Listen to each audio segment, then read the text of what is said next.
On their Out of Africa tour of Mozambique, Pearl Thusi and her daughter Thando Mokoena have found every lodge they've been at a new place to make memories.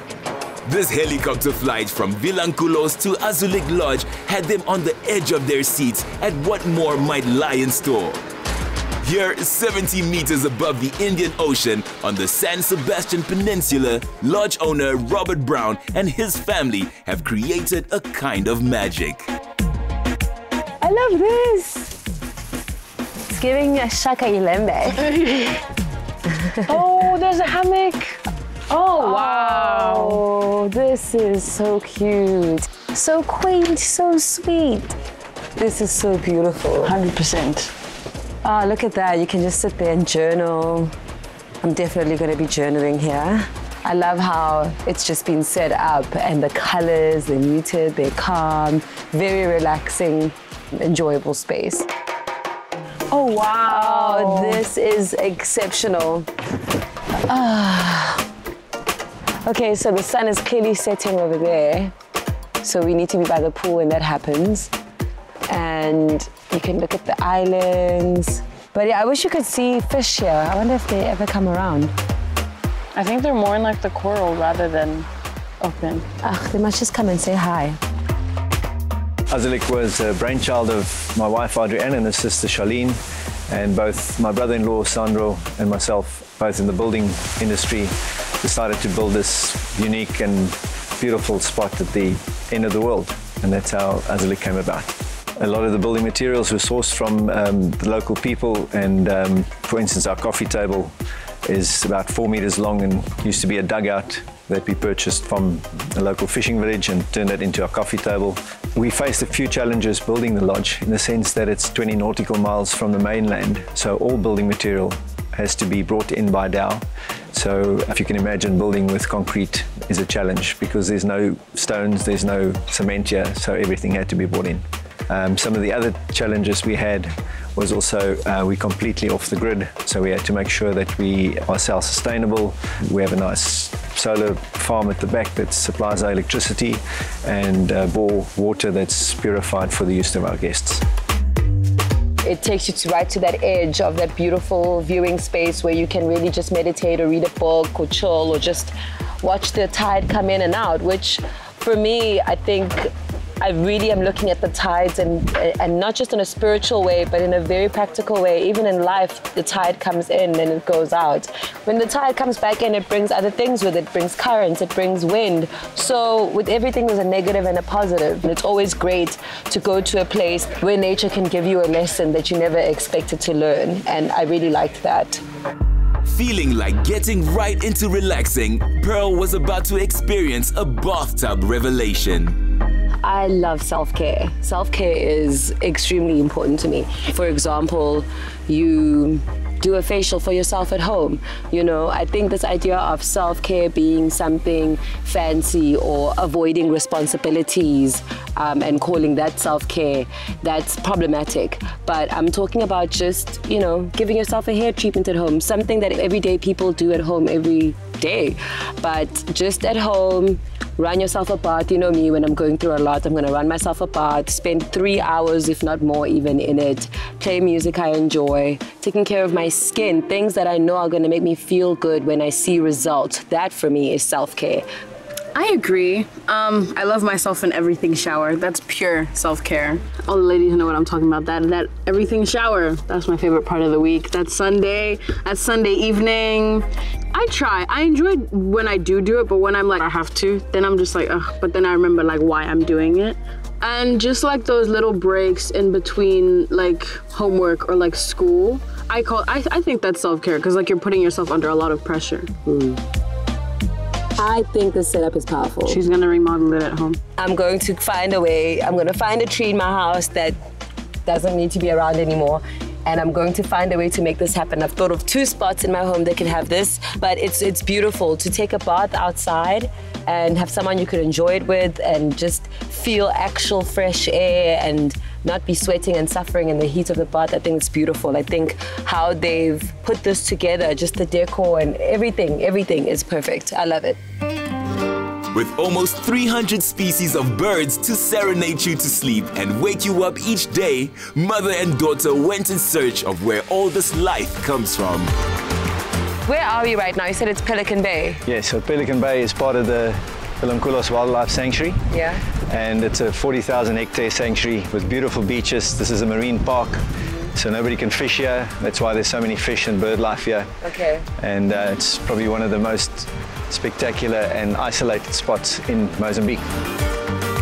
The secret of stand-up paddle is just balance, and it's fairly easy because you can spread yourself over the board like this with the 2 feet, and then your paddle basically goes on the side where the wind's coming from.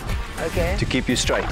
And then you can change side to the other side every now and again. So you need to face the wind? You need to, no, the wind's going to be from our backs, so Yeah. our body's going to act like a sail so we can come back earlier. Oh, okay.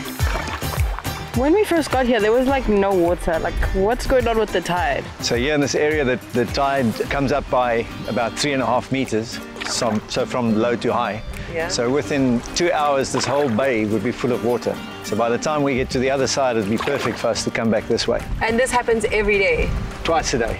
Twice a day, every yes. day. In my career, and I guess with her schooling, there's times when we really push each other, because I don't take like raising a child as a competitive sport, but we do support each other a lot when it really comes to it. Like when she has soccer games or any other type of sports games, I'll attend as many as I possibly can. And with my work stuff, you're very supportive, I think. Yeah. Yeah. Yeah, but she's there for me whenever she can be. When I need her, she's definitely always there for me, and it's something I'm very proud to say I have.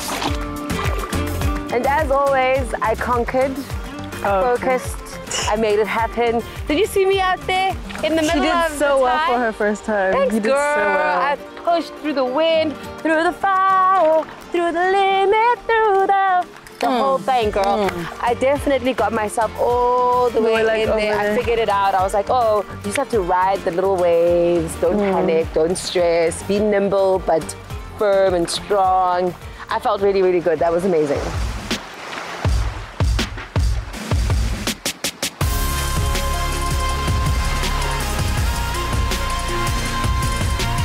I cannot emphasize how incredible this water is.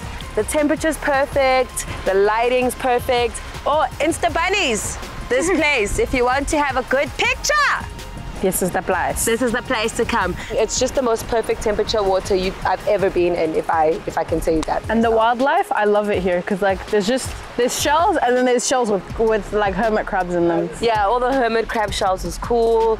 And we found some really beautiful shells, which I really didn't expect. We were shell hunting and it was really, really beautiful. As you can see, the tide is still coming in. It's just crazy. It's just crazy.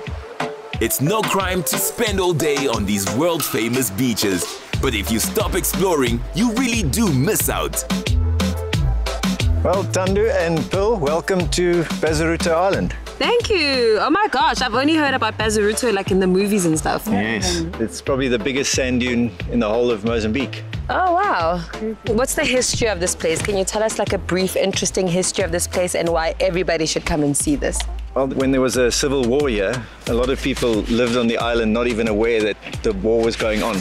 They were never touched by the violence going on the mainland. What can you survive off here? Like, what type of food were they growing? How they were fishing, obviously. Yes, and they were planting some mealies and stuff like that, and then also had some cattle up here. So that's how they survived. How big is this island? And it's not all deserty dunes, right? No, there's 3 hotels on the island. It's pretty big. It's probably 25 kilometers long, and another maybe 6 or 7 kilometers wide. And there's fresh water on the island as well. Oh wow. So there's quite a big lake on that side. Okay. How incredible is it to just be an African and an hour's flight away? You can feel like you're in the desert. You can be on what looks like a Mediterranean island or beach, just right around the corner. It's not even an hour's flight. And this type of scenery reminds me that, you know, being an African is a really special thing, not only because of our culture, our resources, Ubuntu, and everything else that we hold so close to our hearts, but God gave us the most beautiful continent on the planet. the local beach bar, Pearl reflected on the greatest expression of Africa's beauty, being our people.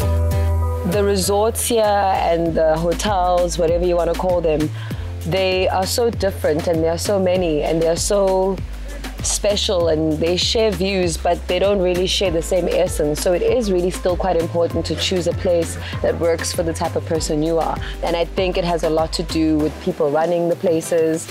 And what also shocked me was the amount of South Africans that are here. Different colors, different races, different creeds, the whole thing. That was quite exciting. So it shows that the borders that have separated African countries are really not supposed to be there, you know, which makes me so sad, because we could be sharing so much of the land that we are on in a way that unifies us more. But unfortunately, that's not how things are right now. But when you do travel the African continent, you'll realize that these borders are nothing but lines that are not supposed to be there.